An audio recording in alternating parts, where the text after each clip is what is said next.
जय हिंद साथियों, कैसे हैं आप सर।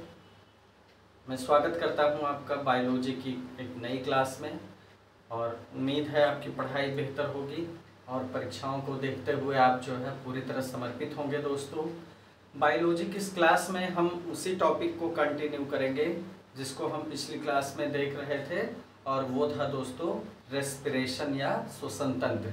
श्वसन तंत्र में हमने जो है लगभग आधा टॉपिक खत्म कर लिया था और आधी चीज़ें लगभग बची हुई थी। हमने बाह्य श्वसन खत्म कर लिया था जो फेफड़े में होता है। हमने अंतर श्वसन और बहिर्श्वसन देखा, किस तरह जो है हम ऑक्सीजन को लेते हैं, कार्बन डाइऑक्साइड को छोड़ते हैं। तो ये सारी चीज़ें कंप्लीट हो चुकी थी। अगर आपने नहीं देखा है तो पिछले वीडियो में जाके आप ज़रूर देख लीजिएगा। तो दोस्तों आगे हम शुरू आज करेंगे तो वो आंतरिक श्वसन से शुरू करेंगे।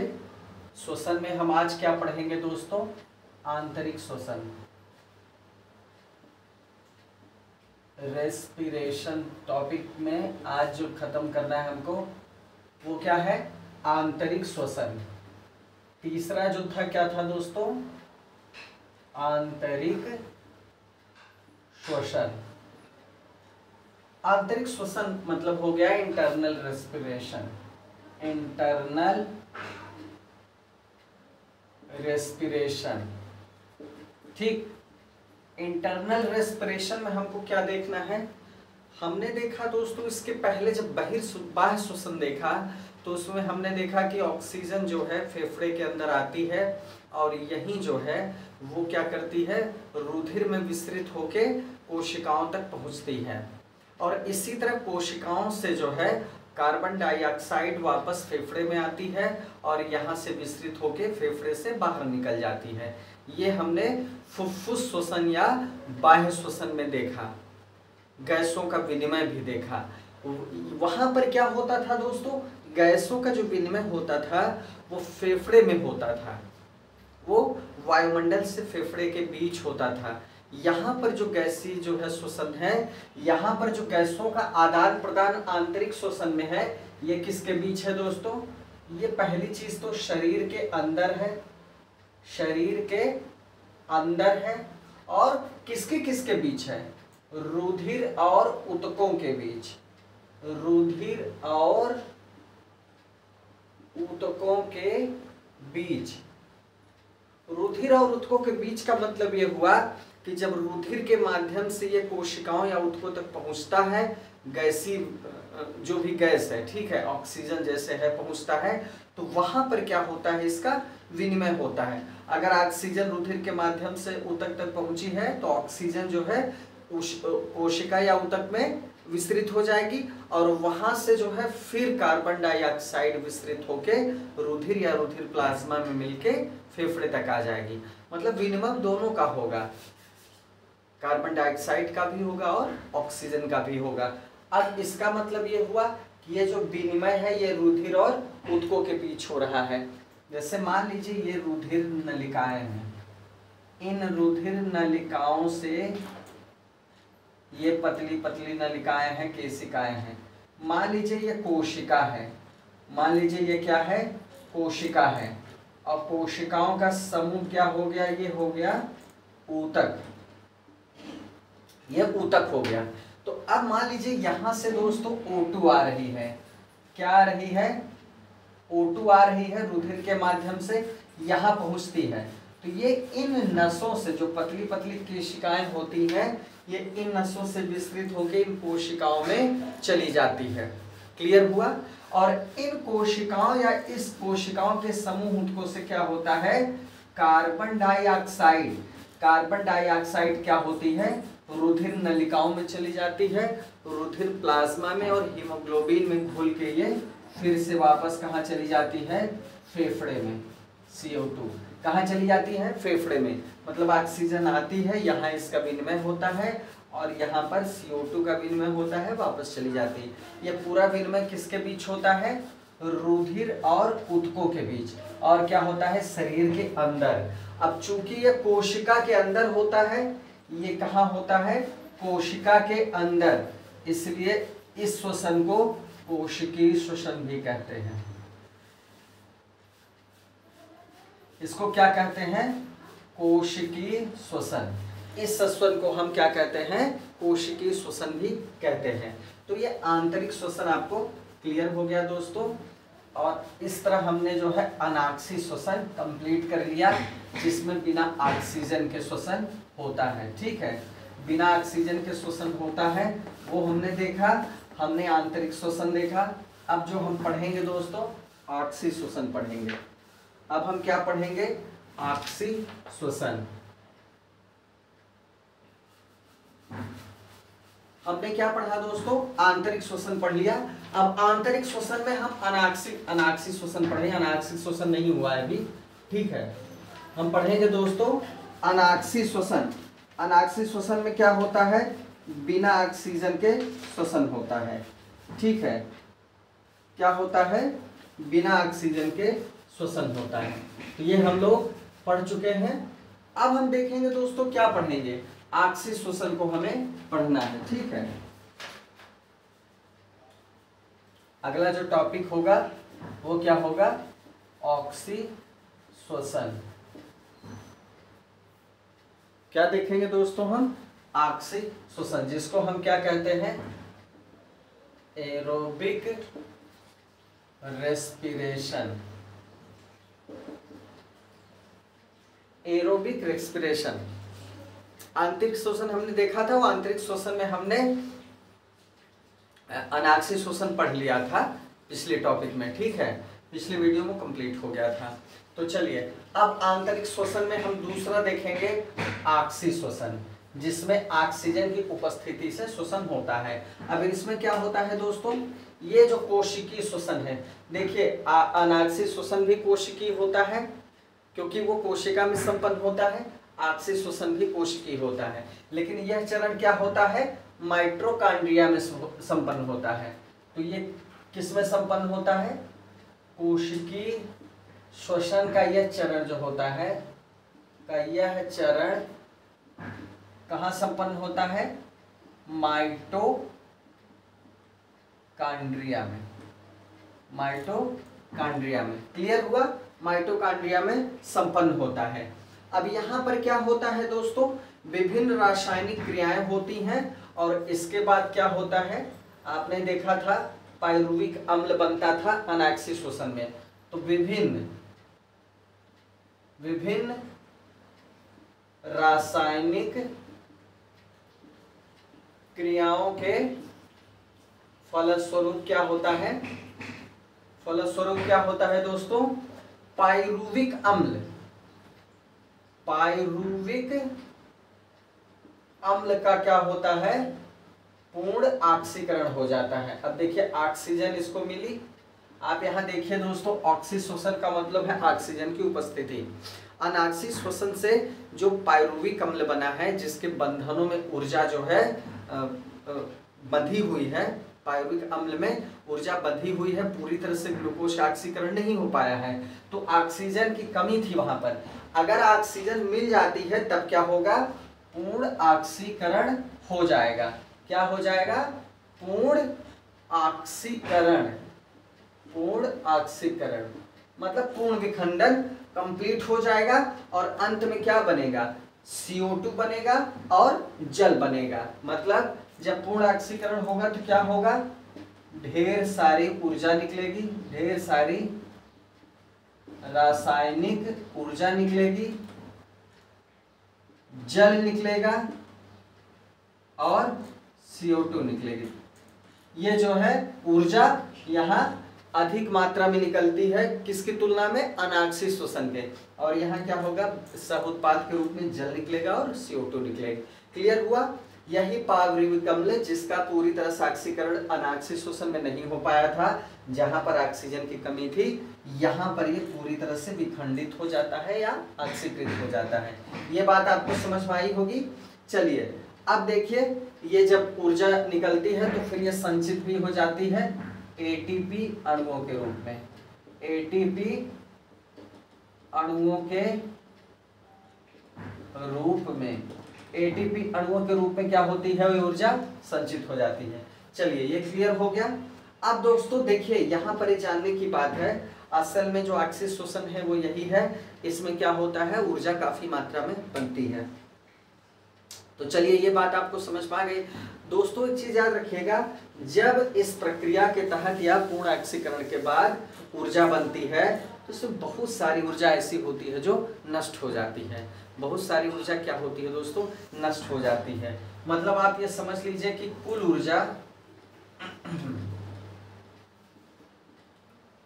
ऊर्जा का लगभग जो है 55 से 60%, 55 से 60% क्या होता है दोस्तों, जीवों को उपलब्ध होता है। ठीक है, जीवों को क्या होता है, उपलब्ध होता है। जितनी ऊर्जा होती है उसका 55 से 60% जीवों को उपलब्ध होता है। और शेष ऊर्जा क्या होती है, शेष ऊर्जा क्या होती है दोस्तों, ऊष्मा के रूप में वायुमंडल में क्या हो जाती, ह्रासित हो जाती है। वायुमंडल में ह्रासित हो जाती है। मतलब आप समझिए कि जो ऊर्जा काम की है वो केवल 55-60% की बनती है, उसके बाद बाकी ऊर्जा नष्ट हो जाती है इस प्रक्रिया में। जैसे आप बल्ब जानते हैं दोस्तों, आप समझिए बल्ब आपने देखा होगा, जो टंगस्टन के तार वाला बल्ब है, पीला सा प्रकाश देता है। हम जब विद्युत में पढ़ते हैं फिजिक्स में, तो हम देखते हैं दोस्तों कि वो जो बल्ब होता है उसका असली काम क्या है, क्या उसका असली काम है कि हमें गर्मी देना। आप बल्ब के आसपास देखिए, आपको गर्मी का एहसास होगा। तो क्या गर्मी देना भी उसका एक अभीष्ट है या उसका एक लक्ष्य है? बिल्कुल नहीं दोस्तों, वो केवल प्रकाश देने के लिए जो है बनाया गया है। लेकिन प्रकाश देने के क्रम में जो है ऊष्मा भी जो है बनती है, लेकिन ये ऊष्मा क्या होती, व्यर्थ होती है। ये कहीं न कहीं ऊर्जा का ह्रास है। वहाँ भी यही चीज़ होती है, यहाँ भी यही चीज़ है। तो ऊष्मा के रूप में बाकी जो है 30-40% ऊष्मा जो है क्या होती है, नष्ट हो जाती है। इसका कोई यूज़ नहीं होता। सिर्फ 55 से 60% ऊर्जा क्या होती है, एटीपी अणुओं के रूप में संचित हो जाती है। यही आपको समझना है। चलिए यही आपको समझना है। अब अनाक्षी और आक्षी श्वसन में थोड़ा सा अंतर देख लेते हैं। हमने दोनों श्वसन को देख लिया। दोनों श्वसन कोशिकीय श्वसन है, दोनों श्वसन आंतरिक श्वसन है। आइए दोनों में बेसिक अंतर देख लेते हैं ताकि परीक्षा में किसी भी प्रश्न से आप कंफ्यूज ना हो। इस टॉपिक से देखिए, आक्षी श्वसन और अनाक्षी श्वसन में अंतर। आक्षी श्वसन और अनाक्षी श्वसन में अंतर हमको यही समझना है। अब देखिए अनाक्षी श्वसन, अनाक्षी श्वसन, और यहाँ क्या लिखेंगे हम, अनाक्षी श्वसन। एक है अनाक्षी श्वसन, एक है आक्षी श्वसन। अनाक्षी श्वसन और आक्षी, इसमें जो है क्या होता है, ऑक्सीजन की उपस्थिति होती है। तो जैसा कि नाम से ही आप समझ पा रहे हैं, ऑक्सीजन इसमें अनुपस्थित होगी। ऑक्सीजन अनुपस्थित, यहां पर क्या होगा, ऑक्सीजन क्या होगी, उपस्थित होगी। ऑक्सीजन क्या होगी दोस्तों, ऑक्सीजन क्या होगी, उपस्थित होगी। यहाँ पर O2 नहीं रहती है, यहाँ O2 रहता है। ठीक है, आगे देखते हैं। ये जो संपूर्ण प्रक्रिया होती है, अनाक्षी श्वसन की जो संपूर्ण प्रक्रिया होती है, ये कोशिका द्रव्य में होती है। जैसे ये कोशिका है, तो इसका जो कोशिका द्रव्य है, कोशिका द्रव्य है, उसमें ये प्रक्रिया होती है अनाक्षी श्वसन वाली, जिसमें ऑक्सीजन नहीं होता। संपूर्ण प्रक्रिया कहाँ होती है, कोशिका द्रव्य में। अब यहाँ क्या होता है, ऑक्सी श्वसन में पहला चरण जो होता है, पहला चरण जो होता है दोस्तों, वो होता है कोशिका द्रव्य में, और जो द्वितीय चरण होता है वो होता है माइटोकॉन्ड्रिया में। द्वितीय चरण किसमें होता है? माइटोकॉन्ड्रिया में, जो श्वसनांग है, ठीक है, कोशिका का। चलिए, ये दो अंतर बहुत महत्वपूर्ण है, आपने इनको समझा। तीसरा एक अंतर और समझ लीजिए, ग्लूकोज का आपको पता है कि यहाँ आंशिक ऑक्सीकरण होता है। ग्लूकोज का आंशिक ऑक्सीकरण, आंशिक ऑक्सीकरण होता है और किसमें बदलता है? Pyruvate ethanol, pyruvate ethanol. जब जो है देखिए, इथेनॉल कब बनेगा? जब ऑक्सीजन नहीं रहेगा। इथेनॉल, पायरुवेट इथेनॉल या लैक्टिक एसिड। जब हमारा शरीर दोस्तों ऑक्सीजन की कमी की वजह से जल्दी जल्दी श्वसन करता है तो ऑक्सीजन नहीं पहुंच पाती, हमारी मांसपेशियां श्वसन करने। जैसे आप मान लीजिए, बहुत सरल एग्जांपल है, इससे समझाएंगे आपको। मान लीजिए आप जॉगिंग करते हैं, रनिंग करते हैं या हैवी वर्कआउट करते हैं। आप रनिंग कर रहे हैं दोस्तों, जैसे जैसे आप रनिंग करते हैं आपको ऊर्जा की ज़्यादा से ज़्यादा आवश्यकता पड़ती है। श्वसन के माध्यम से आप ज़्यादा से ज़्यादा ऑक्सीजन इंटेक करते हैं और कोशिकाओं तक ऑक्सीजन पहुंचती जाती है, ऊर्जा मिलती जाती है। लेकिन एक समय बाद ऐसा आता है कि जितना आप वर्कआउट कर रहे हैं, परिश्रम कर रहे हैं, उसके हिसाब से ऑक्सीजन की आपूर्ति नहीं हो पा रही है और कोशिकाएं श्वसन के लिए इंतजार कर रही हैं। ऑक्सीकरण के लिए कोशिकाएं, पूरे शरीर की कोशिकाएं वेट कर रही हैं कि आप हमें ऑक्सीजन दीजिए, तब हम ग्लूकोज का विखंडन करें या हम ऑक्सीकरण करें। अब मान लीजिए ऑक्सीजन की सप्लाई त्वरित नहीं हो पा रही है तो कोशिकाएं क्या करती हैं? कोशिकाओं को ऊर्जा बनानी है ग्लूकोज से, तो वो ग्लूकोज को तोड़ना शुरू करती है। यही अनाक्षी श्वसन में होता है। ऑक्सीजन पहुंची नहीं, उन्होंने अनाक्षी श्वसन करना शुरू कर दिया। तो अनाक्षी श्वसन आंतरिक होता है, ऊतक और आपने देखा रुधिर और ऊतक के बीच होता है। तो वहां क्या होगा? ऑक्सीजन की अनुपस्थिति में वो जब श्वसन करने लगेंगी ऊर्जा, चलिए वो उन्होंने जल्दबाजी में जितने ऊर्जा बन सकी उन्होंने बना लिया।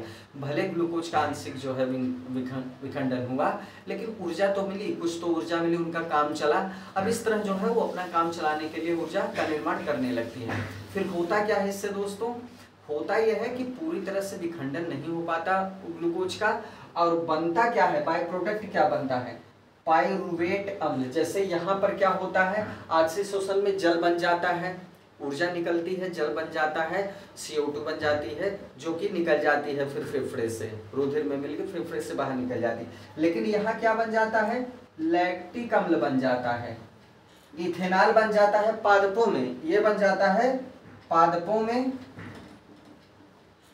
और जंतुओं या मनुष्यों, हम भी जंतु हैं, तो जंतुओं या मनुष्यों में क्या बनता है? लैक्टिक एसिड बनता है। फिर क्या होता है दोस्तों? फिर हमें बाद में जो है मांसपेशियों में ऐंठन का एहसास होता है, दर्द का एहसास होता है। आपको पता है क्यों क्या होता है? Lactic acid. अनाक्षी श्वसन की वजह से कोशिकाओं ने या पेशियों ने वहां पर क्या बना लिया? लैक्टिक एसिड, जो हमारी मांसपेशियों में जमा हो जाता है। वही हमें क्या करता है? जलन पैदा करता है या ऐंठन पैदा करता है। अब मान लीजिए गर्म पानी से आप नहा लेते हैं या उसको थोड़ी सी मालिश कर लेते हैं, तब रुधिर का जो है आवागमन बहुत तेजी से हो जाता है, वहां पर ब्लड सर्कुलेशन बढ़ जाता है। ब्लड सर्कुलेशन बढ़ेगा तो वहां फिर ऑक्सीजन ढेर सारी मात्रा में पहुंच जाएगी। तो इसके बाद क्या होगा? जो बचा खुचा जो है, जो भी पायरुविक अम्ल आपने देखा था, उसमें क्या होगा? उसका ऑक्सीजन की उपस्थिति से फिर ऑक्सीकरण होने लगेगा, टूट जाएगा, ऊर्जा मिलेगी, और उसके बाद क्या होगा दोस्तों? जल और कार्बन डाइऑक्साइड के रूप में वो टूट जाएगा। मतलब पूरी तरह से टूटने के लिए ऑक्सीजन का होना आवश्यक है। तो जब तक ऑक्सीजन नहीं हो, इन प्रोडक्ट में बदल जाता है और आंशिक ऊर्जा मिल जाती है। ऑक्सीजन मिलने के बाद उनका पूर्ण ऑक्सीकरण हो जाता है। बहुत अच्छे से समझिएगा। चलिए, द्वितीय चरण इसका माइटोकॉन्ड्रिया में होता है। तो यहाँ पर जो तीसरा पॉइंट है, ग्लूकोज का आंशिक ऑक्सीकरण होता है और पायरुवेट एथिनॉल बनता है या लैक्टिक एसिड बनता है, लैक्टिक अम्ल बनता है। और वहां यहाँ क्या होता है? बिल्कुल सिंपल सी बात है, आप समझ गए होंगे। यहाँ पर पूर्ण ऑक्सीकरण होगा, यहाँ ग्लूकोज का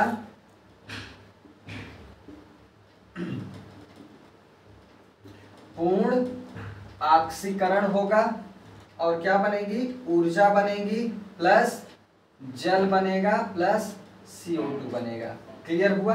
ऑक्सीजन की उपस्थिति में ये कंप्लीट हो जाता है। चलिए, ये हो गया दोनों में अंतर। ये हो गया ऑक्सी या ऑक्सी और अनाक्सी श्वसन में अंतर। चलिए दोस्तों, ये जो है आपने अच्छे से समझ लिया होगा कि जब ऑक्सीजन की अनुपस्थिति होती है तो उस समय क्या क्या चीजें बनती हैं और किस तरह जो है आंतरिक श्वसन की प्रक्रिया कंप्लीट होती है। चलिए अब देखिए दोस्तों, ये हो गया। अब आपको पता है कि ईस्ट और आंतरिक परजीवी, ठीक है, ये किस में होता है? अनाक्षी श्वसन का उदाहरण कहाँ है, किस में होता है? हमने आपको बताया था अनाक्षी श्वसन किन किन जीवों में होता है। ये होता है ईस्ट, जो खमीर होता है दोस्तों, ईस्ट में। आंत्र परजीवियों में, आंत्र परजीवी जो होते हैं मतलब जो आंत में पाए जाते हैं, उनको ऑक्सीजन उपलब्ध नहीं होती तो उनमें भी अनाक्षी श्वसन होता है। ईस्ट या वो खमीर कहते हैं इसको, खमीर, इसमें भी क्या होता है? आंतरिक श्वसन होता है, बुलबुले आ जाते हैं, ठीक है, और अल्कोहल का निर्माण होता है, ठीक है। चलिए, ईस्ट या खमीर इसमें होता है और आंत्र परजीवियों में अनाक्षी श्वसन होता है। और अधिकांश जीवों में, मनुष्यों में, जंतुओं में, पेड़ पौधों में क्या होता है? ऑक्सी श्वसन होता है। मनुष्यों में क्या होता है? ऑक्सी श्वसन होता है। अनाक्षी श्वसन इमरजेंसी के लिए होता है मांसपेशियों में, लेकिन बाद में वो जो है क्या होता है, जब ऑक्सीजन वहां पहुंच जाती है तो उसका पूर्ण ऑक्सीकरण कंप्लीट हो जाता है। चलिए, ये हो गया। अब देखिए, जब हम अंतः श्वास करते हैं और उच्छ्वास करते हैं, देखिए नाइट्रोजन 78% वायुमंडल में पाई जाती है। तो दोस्तों, जब हम सांस लेते हैं और सांस छोड़ते हैं तो क्या नाइट्रोजन की मात्रा भी तो हम अपने अंदर लेते हैं? क्या वो मात्रा बदलती है? नहीं, वो मात्रा अपरिवर्तित रहती है। मतलब हम जो ऑक्सीजन लेते हैं तो ऑक्सीजन के साथ जो मात्रा नाइट्रोजन की आती है वही मात्रा नाइट्रोजन की वापस जाती है। नंबर 1, ठीक है। अच्छा, हीमोग्लोबिन, जो रुधिर में हीमोग्लोबिन पाया जाता है, हीमोग्लोबिन जो कि क्या होता है? श्वसन, एक तरह से क्या होता है? श्वसन का जो है ये एक तरह से वो है, कह सकते हैं कि इसको ऑक्सीजन को ये लेके जाता है, श्वसन का वाहक है ये। श्वसन एक तरह से कह लीजिए कि श्वसन के लिए जो जिम्मेदार होता है ऑक्सीजन, वो प्रक्रिया को पूरी करता है। तो इसका वाहक क्या है? हीमोग्लोबिन, हमने देखा था। और दोस्तों, जब ये कार्बन डाइऑक्साइड को ले आने की बात होती है वापस फेफड़े में, तो भी यही हीमोग्लोबिन जिम्मेदार होता है, जिसमें हीम लौह होता है, ग्लोबिन प्रोटीन होता है। लेकिन क्या होता है, केवल 10% ही हीमोग्लोबिन से कार्बन डाइऑक्साइड वापस आता है। बाकी कार्बन डाइऑक्साइड जो वापस आता है वो रुधिर प्लाज्मा से आता है, ठीक है। चलिए, ये बात समझ में आ गई। तो हीमोग्लोबिन जो होता है दोस्तों, इसकी मात्रा कितनी होनी चाहिए? लगभग 15 ग्राम प्रति 100 मिली, 15 ग्राम इसमें होता है प्रति 100 ml। मतलब 100 ml अगर रुधिर है तो उसमें लगभग 15 ग्राम की क्या होना चाहिए? हीमोग्लोबिन की मात्रा। एक जो है आदर्श मात्रा 15 ग्राम प्रति 100 ml पे होनी चाहिए, ठीक है, 100 ml रुधिर पे। ये नोट कर लीजिएगा, हीमोग्लोबिन की आदर्श मात्रा है, ठीक है। चलिए,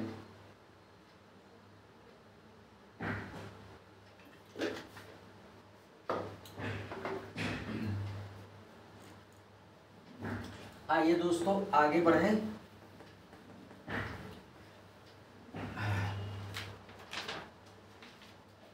अब देखते हैं दोस्तों इसी टॉपिक में कार्बन मोनोऑक्साइड के बारे में जानते हैं। कार्बन मोनोऑक्साइड, कार्बन मोनोऑक्साइड बहुत ही विषैली गैस है दोस्तों। क्या है?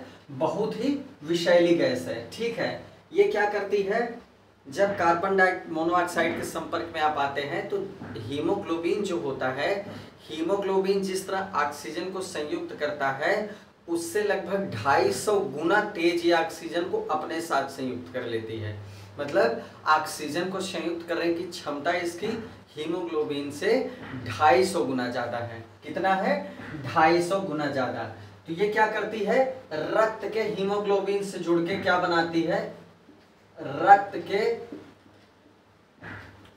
हीमोग्लोबिन से जुड़कर क्या बनाती है दोस्तों, carboxy carboxy haemoglobin, carboxy haemoglobin बनाती है और ये रक्त की ऑक्सीजन परिवहन क्षमता क्या होती है, कम हो जाती है। ठीक है, ऑक्सीजन की जो रक्त की परिवहन क्षमता होती है वो कम हो जाती है। संयुक्त करने की क्षमता 250 गुना है, लेकिन परिवहन क्षमता क्या है, कम कर देता है। ठीक है, तो इसका मतलब क्या है कि ऑक्सीजन को ये उस तरह से उतना नहीं ले जा पाती जितना जो है हीमोग्लोबिन ले जाती है।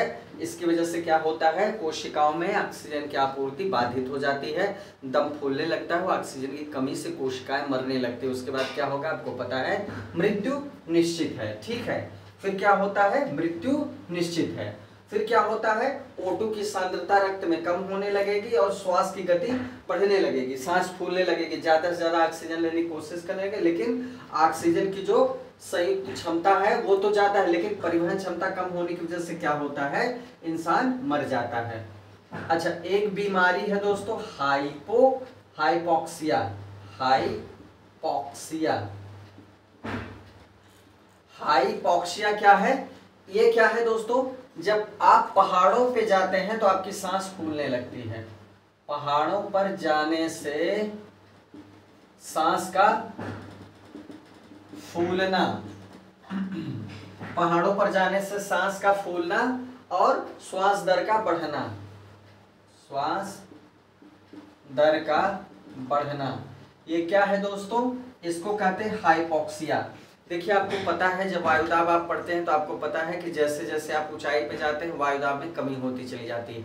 तो जिस वायु के अंतर्गत आप श्वास लेते हैं उस वायु में जब ऑक्सीजन की सांद्रता कम हो जाएगी तो उतनी ही वायु में जो है उतनी ऑक्सीजन की मात्रा लेने के लिए आपको जल्दी जल्दी सांस लेनी पड़ेगी, आप हांफने लगेंगे, आपकी सांस फूलने लगेगी। यही क्या होता है, हाइपोक्सिया होता है। इसीलिए ऊंचाई पर लोग ऑक्सीजन के सिलेंडर लेके जाते हैं। ठीक है, चलिए बात समझ में आई दोस्तों, ये बात क्लियर हो गई। चलिए, हाइपोक्सिया क्या है, सांस फूलने की बीमारी है। पहाड़ों पर जब आप जाते हैं उस समय सांस फूलने लगती है, श्वास दर बढ़ जाती है। अब दोस्तों हमें जो जानना है वो है श्वसन अंगों के बारे में। कुछ श्वसन अंगों के बारे में थोड़ा सा आप जान लीजिए, बहुत महत्वपूर्ण तो नहीं है, लेकिन आप जान लीजिए कि इस श्वसन तंत्र को जो हम लोग पढ़ रहे हैं इसमें कौन कौन से अंग शामिल हैं उनके बारे में थोड़ा थोड़ा सा जानकारी प्राप्त कर लीजिए। सबसे पहला है जो श्वसन अंग दोस्तों है नासिका। नासिका जो है सबसे पहला अंग है, नॉस्ट्रिल्स जिसको कहते हैं, क्या कहते हैं, नॉस्ट्रिल्स, नासिका। ये क्या है, नासिका क्या है, मनुष्य मुख द्वार के ठीक ऊपर, आपका मुख है इसके ऊपर जो है क्या है, नासिका। सिंपल सी बात, मुख के ऊपर नासिका है या नॉस्ट्रिल है। क्लियर हुआ, ये क्या है, नॉस्ट्रिल है। अब मनुष्य में जो घ्राण क्षेत्र होता है दोस्तों, ये जो घ्राण क्षेत्र होता है मनुष्य में ये छोटा होता है, इसलिए मनुष्य की जो घ्राण शक्ति होती, सूंघने की क्षमता होती है, ये और जानवरों से कम होती है। कुत्तों की घ्राण शक्ति आपने देखा होगा बहुत ज़्यादा होती है, मनुष्य से कहीं ज़्यादा होती है। तो इस तरह जो है नासिका की जो बनावट है या घ्राण क्षेत्र का जो आकार है उसके हिसाब से घ्राण शक्ति प्रभावित होती है। नासिका में कोई विशेष बात बहुत ज़्यादा नहीं समझनी हमको।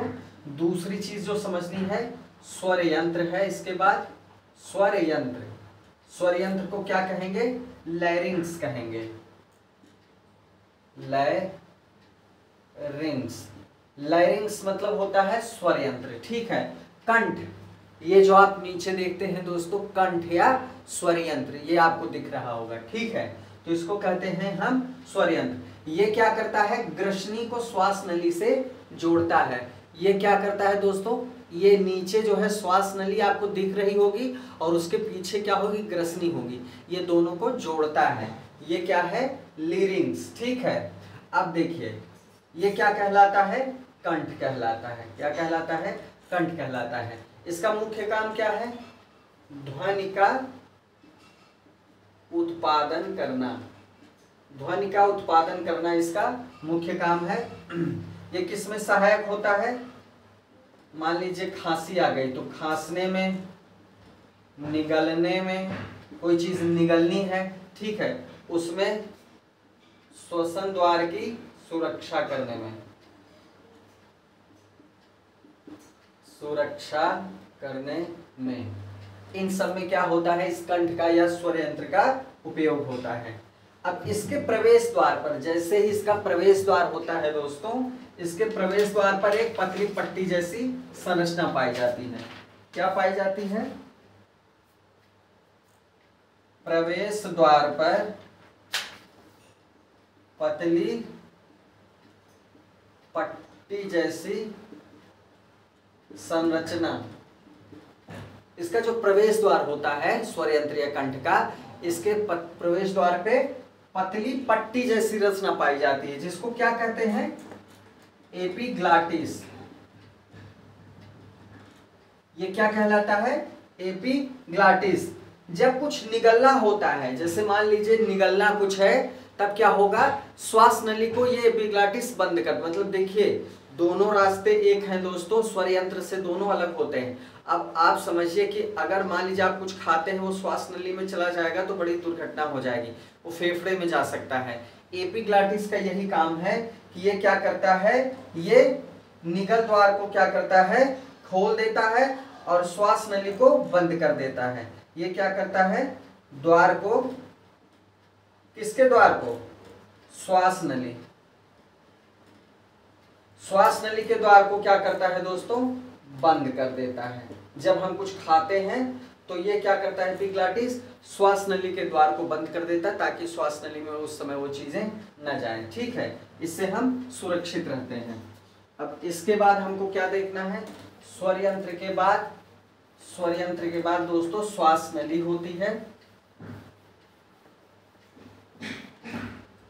फिर आती है श्वास नली।